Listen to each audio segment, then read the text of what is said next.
Bismillahirrahmanirrahim. Assalamualaikum warahmatullahi wabarakatuh.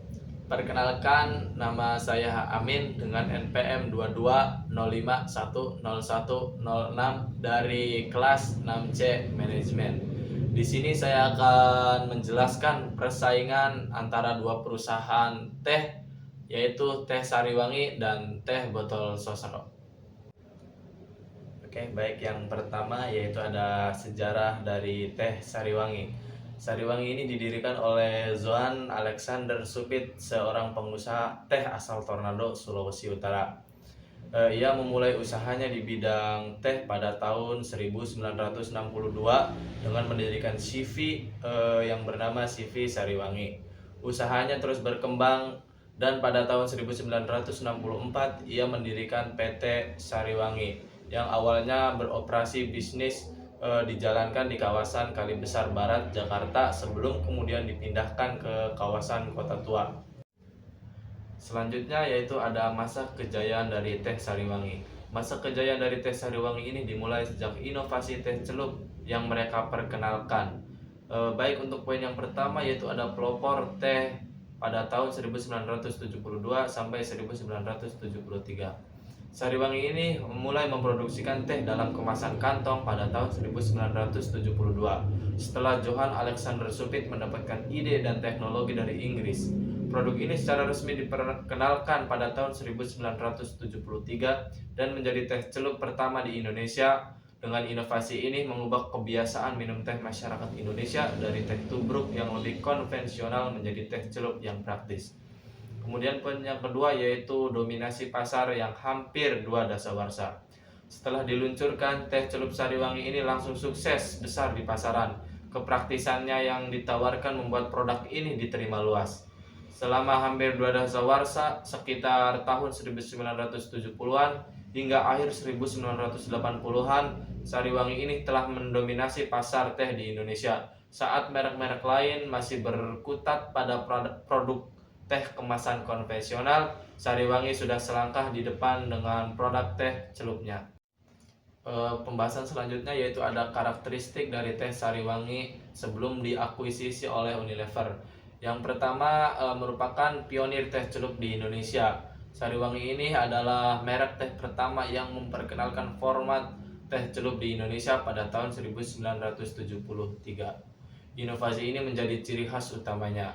Sebelum Sariwangi, masyarakat Indonesia terbiasa menyeduh teh bubuk. Kemudian yang kedua yaitu ada dominasi pangsa pasar. Pada tahun 1900-an, Sariwangi ini berhasil menguasai sekitar 75% pangsa pasar teh celup nasional. Poin yang ketiga yaitu ada fokus pada teh hitam yang berkualitas. Sariwangi ini dikenal memproduksi teh berkualitas dari daun terpilih. Meskipun tidak secara spesifik disebutkan, namun fokusnya pada teh hitam yang kuat dan aromanya menjadi identitas rasa yang digemari banyak orang.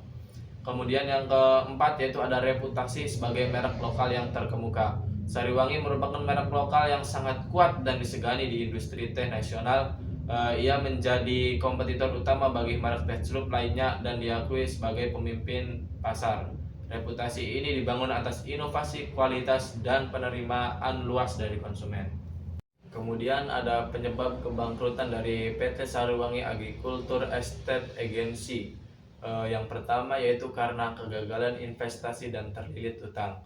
Salah satu penyebab utamanya adalah karena kegagalan investasi untuk meningkatkan produksi perkebunan. Perusahaan ini terlalu berfokus pada ekspansi besar-besaran tanpa memperhatikan tantangan yang dihadapi. Kegagalan ini mengakibatkan perusahaan terjerat hutang yang sangat besar, mencapai lebih dari 1 triliunan termasuk afiliasi PT. Utang ini menumpuk sejak lama dan meskipun ada upaya pembayaran cicilan bunga, jumlah yang dibayarkan tidak sesuai dengan ketetapan. Kemudian yang kedua yaitu ada kurangnya inovasi dan penetrasi pasar. Meskipun Sariwangi dikenal sebagai pelopor teh celup, PT Sariwangi ini terlihat kurang inovatif dalam mendekati target pasar di Indonesia. Ada pandangan bahwa perusahaan tidak mampu mengembangkan produk lama yang disukai masyarakat dan malah terlalu fokus pada produk baru yang mungkin tidak sesuai dengan kebutuhan pasar. Kemudian yang ketiga yaitu ketidakmampuan membayar utang dan pilot. Krisis keuangan ini memuncak ketika PT Bank ICBC Indonesia mengajukan pembatalan perjanjian perdamaian terkait utang pada Oktober 2018. Pengadilan Niaga Jakarta Pusat menyatakan PT Sariwangi Agrikultur Estate Agency ini dan afiliasinya pilot karena dianggap tidak mampu memenuhi kewajiban pembayaran utang. Yang keempat yaitu ada perubahan peran pasca diakuisisi mereknya. Penting untuk dicatat bahwa Unilever hanya membeli merek Sariwangi, bukan seluruh perusahaan PT Sariwangi Agrikultur Estate. Pada tahun 1989, setelah akuisisi merek PT Sariwangi, masih memproduksi teh sebagai pemasok untuk Unilever dan pihak lain. Setelah menjual teh dalam bentuk bahan baku, namun kinerja perusahaan mulai menurun pasca diakuisisi. Kemudian Unilever pun mulai memproduksi teh sendiri dengan mengambil pasokan dari pasar lelang di Indonesia, yang berarti PT Sariwangi ini kehilangan salah satu pelanggan utamanya. Yang kelima yaitu ada kurangnya penetapan tujuan yang terstruktur. Beberapa analisis menunjukkan bahwa kebangkrutan dari PT Sariwangi ini disebabkan oleh kurangnya penetapan tujuan yang struktur dalam manajemen perusahaan. Ini termasuk kurang kejelasannya spesifik mengenai tujuan ekspansi bisnis, kiat-kiat untuk mencapai tujuan tersebut, dan batasan yang jelas agar tidak ambigu. Berikut pesaing dari teh Sariwangi yaitu ada teh botol sosro. Di sini yang pertama saya akan menjelaskan dari sejarah teh botol sosro. Teh botol sosro ini merupakan salah satu ikon minuman di Indonesia yang memiliki sejarah panjang dan inovatif. Kisahnya mulai dari sebuah bisnis keluarga yang berani melakukan terobosan. Sejarah teh botol sosro ini bermula pada tahun 1940 di Slawi, Tegal, Jawa Tengah. Keluarga Sosro Jojo yang kemudian menjadi nama perusahaan Sosro memulai bisnis teh wangi melati dengan nama teh cap botol dalam kemasan teh kering atau teh curah. Mereka berdagang teh bubuk untuk diseduh. Selanjutnya yaitu ada diverifikasi produk teh botol Sosro. Yang pertama, pada tahun 1900-an, teh botol sosro ini mulai dikemas dalam kotak karton Tetra Pak ukuran 200 ml dan 250 ml yang lebih praktis untuk dibawa bepergian dan aman untuk anak-anak. Yang kedua yaitu memperkenalkan kemasan botol plastik yang lebih ringan dan tidak mudah pecah. Yang ketiga yaitu Sosro juga memperkenalkan varian produk lain seperti fruit teh, teh celup, country kois, dan teh botol Sosro tawar.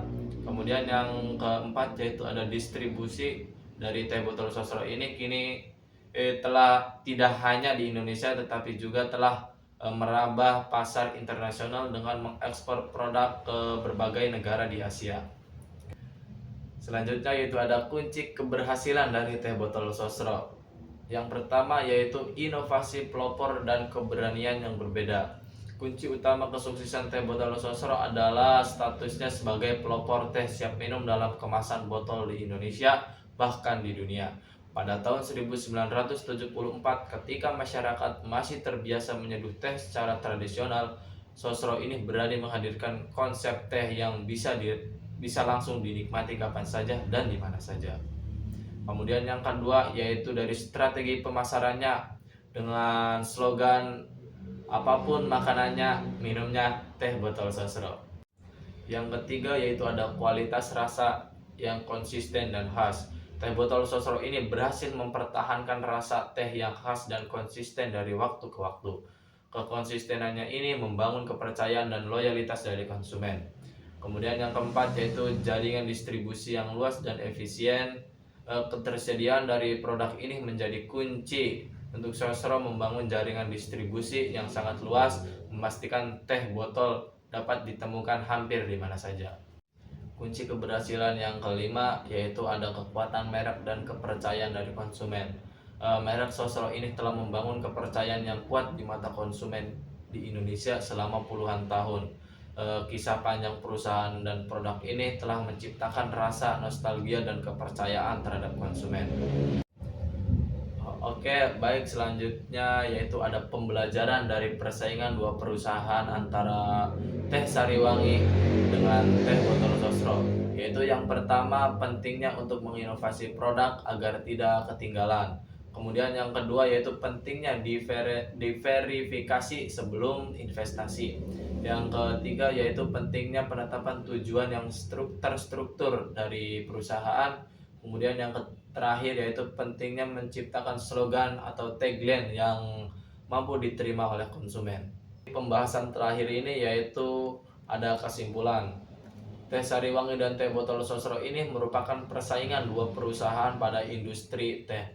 Pada masanya, Teh Sariwangi ini pernah memimpin pangsa pasar pertehan di Indonesia. Namun naasnya karena kegagalan investasi yang menyebabkan perusahaan pilot serta kurangnya inovasi dalam mendeteksi target pasar. Sebaliknya bagi Teh Botol Sosro ini berhasil untuk berinovasi dengan baik dengan mengeluarkan kemasan-kemasan yang mudah dibawa kemana-mana serta berhasil meraih hati konsumen dengan slogan yang menjadi ciri khasnya yaitu apapun makanannya, minumnya Teh Botol Sosro. Demikian yang dapat saya sampaikan. Mohon maaf apabila ada kesalahan dan kekurangan. Dengan diakhiri billahi taufik wal hidayah. Wassalamualaikum warahmatullahi wabarakatuh.